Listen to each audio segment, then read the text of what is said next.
Hi మేరే దోస్త్, this is చిన్ని. మేము అనుకోకుండా హైదరాబాద్ వెళ్ళినాం. ఫ్రైడే రోజు ఫ్లెచాంచో బఫెట్ రెస్టారెంట్కి వెళ్ళినాం. వెళ్ళి కూర్చోగానే అక్కడున్న veg and non veg starters one by one ప్లేట్లో సర్వ్ చేస్తున్నారు. స్టార్టర్స్ తినేసరికి నా పని అయిపోయింది.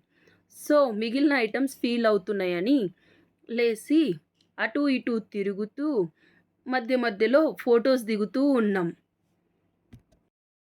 కొంచెం సేపు అయ్యాక డెజర్ట్స్ తిందామని అక్కడున్న డెజర్ట్స్ అన్నీ నా ప్లేట్లో వేసుకుని వెళ్ళి నా ప్లేస్లో కూర్చున్నా. డెజర్ట్స్ అన్నీ తిన్న తర్వాత అక్కడ ఒక కాన్సెప్ట్ ఉంది. అదే making your own pizza.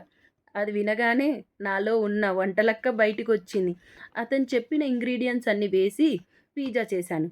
But లక్కీగా ఎవరూ తినలేదు. తర్వాత బైక్లో ట్యాంక్ బండ్ వెళ్ళాం. సో అక్కడ కొన్ని ఫొటోస్ దిగాను. అప్పటికే 2 o'clock అయింది. ఇంటికి వెళ్ళినాం. నెక్స్ట్ వీడియో మళ్ళీ కలుద్దాం. Please like, share and subscribe my channel. Love you all.